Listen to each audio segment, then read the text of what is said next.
Vamos lá, pessoal. Bom dia, boa tarde, boa noite. Aqui quem fala é o professor Fernando.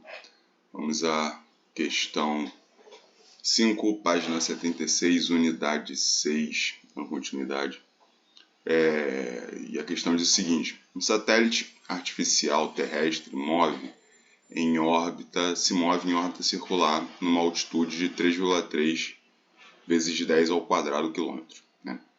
O módulo da sua velocidade é 7,7 km por segundo. Determine A. O valor da aceleração centrípeta do satélite. B. O valor da aceleração da gravidade na altitude de 3,3 vezes 10 ao quadrado quilômetro.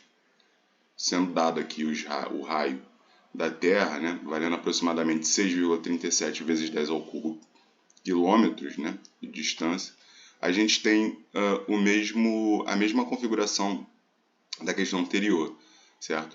Foi dada a distância, a altitude, né, no qual esse satélite se encontra, né, a órbita geoestacionária dele, ok?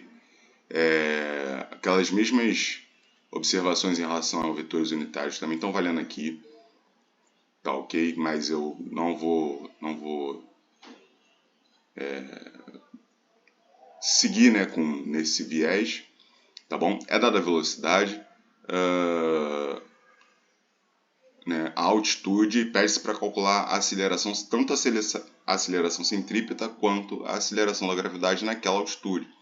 Né? Vamos lembrar que, por exemplo, como foi feito na questão anterior, né, utilizando as leis de Newton, né, e comparando, né, a massa vezes a aceleração, que era o quadrado da velocidade, e a distância, isso era equivalente com a massa vezes a aceleração da gravidade. Ou seja, a aceleração centrípeta que está sendo pedida aqui, tá? Ela vai ter o mesmo valor, né? Cortando a massinha aqui, ela vai ser numericamente igual à aceleração da gravidade. Né? No final das contas, quando a gente resolver o item A, calculando a aceleração centrípeta do satélite, a gente vai calcular automaticamente a aceleração da gravidade naquele ponto, nessa altura, que é dada pela distância total, né? Que é o raio mais a altura que esse satélite se encontra em órbita.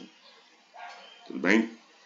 E aí foi dada para a gente, né, esses valores. Essa altura, né, se a gente tira da notação científica, a gente tem 330 quilômetros, né, com um raio de 6.370 quilômetros. Né? E a distância total em relação ao centro da Terra, né, que é onde a gente tem essa gravidade atuando na direção radial, dá um total de 6.700 km.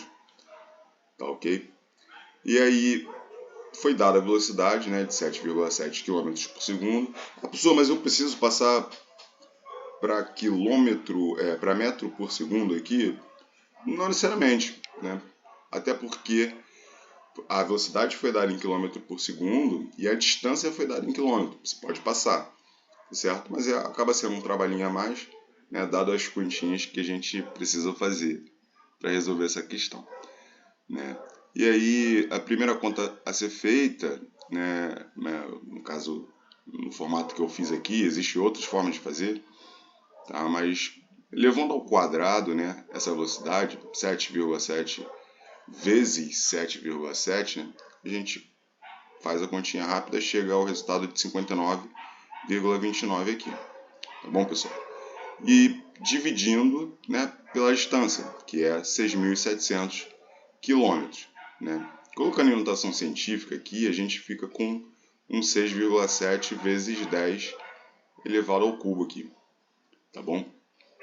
E daí a gente pode resolver essa conta de diversas formas. Né? Eu utilizei uma aqui, uma forma que eu entendo ser mais simples. Né? O que eu fiz? Andei duas casas decimais, né? Multipliquei por 100 no numerador e no denominador, e esse 10 ao cubo, né? Ele está no denominador, né? Com a potência positiva, sobe para o numerador com uma potência, um expoente negativo.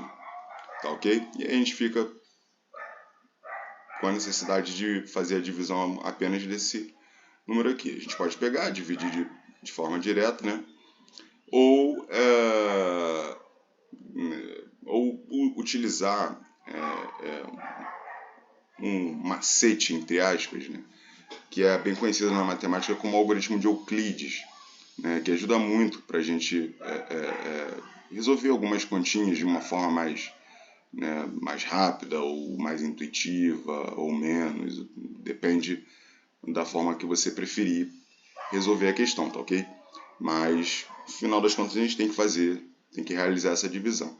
Né? Utilizando o algoritmo de Euclides, eu gostaria que vocês observassem uma coisa. Né? 5.929, né? É um número bem pertinho de 6.700.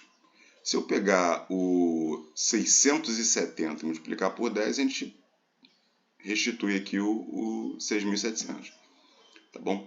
Então, se eu multiplicar por 9, o 6.700, eu obtenho como resposta 6.030, né, que também é bem pertinho do 5.929. Se eu subtrair esses caras aqui, eu fico com um 101. Né? Isso quer dizer que, se eu pegar o 670 e multiplicar por 9, subtrair de 101, eu igualo isso, né, com 5.929. Tá ok? E aí, se eu olho para essa equação e eu divido toda ela por 9, certo? Se eu pegar o 5.929, dividir por 9, eu vou ficar, né, dividir os dois lados da equação, eu vou obter como resultado 670 menos 101 dividido por 9. Esse cara daqui vai dar uma fraçãozinha, né, aproximadamente, bom, de cabeça aqui não vai ser, né, mas 100 dividido para 9, 99 para 9, aproximadamente 11, né, podemos dizer, um número perto disso. Beleza, mas seria o resto que apareceria no número de Euclides? Não, apareceria 101 se eu fizesse a divisão. Mas, e aí por outro lado, se eu ao invés de dividir por 9, dividir por 670, que é de fato o número que a gente quer fazer a divisão ali, né? Se eu dividir por 670 nos dois lados da equação, eu vou ter, né, vai cortar esses 670 aqui, e eu vou ter como resto 9, né, o quociente, né, seria um 9, e eu teria um 101 dividido para 670. Essa é uma forma. Então eu posso dizer que 5.929 dividido para 670 é o mesmo que 670 vezes 9 menos 101, tudo isso dividido para 670. Foi o que eu fiz aqui. Que é o que me leva a isso, sem esquecer do 10 elevado a menos 3, que já vinha anteriormente ali, né? E com isso, né, simplifico, né? 670 vezes 9 dividido para 670 dá o 9, que vem dessa equação, menos 101 dividido para 670. Mas cadê o 10 a menos 3 ali? Se a gente lembra que o K do quilômetro equivale a 10 ao cubo, né, ou 10 elevado a mais 3 metros, né, quando eu multiplico por 10 a menos 3 quilômetros, eu estou multiplicando 10 a menos 3 vezes 10 a mais 3. E quando eu tenho multiplicação com potências de mesma base, eu conservo a base soma expoente, né? Eu ficaria com 10 elevado a zero, que é o mesmo que 1, né? Então, 10 a menos 3 quilômetros equivale a 1 metro, certo? Por isso que foi embora ali aquele 10 a menos 3. Eu fico só com a necessidade de resolver essa fração, porque eu já tenho 9 ali como inteiro, né? E aí, bom, eu vou lá e divido, né, esse carinha. De forma aproximada, eu posso pegar esse 101 e arredondar para 100, né? O 670, mantendo ele,